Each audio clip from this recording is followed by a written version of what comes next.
कटावारी तुळशीची माळ, ऐसे रूप दावे हरी.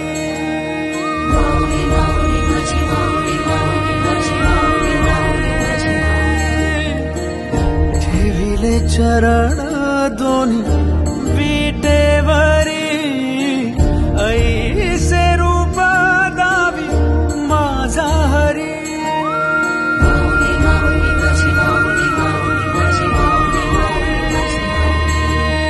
सदा माझे डोळे जळो तुझी मूर्ती, दर्शन दे तू हरी.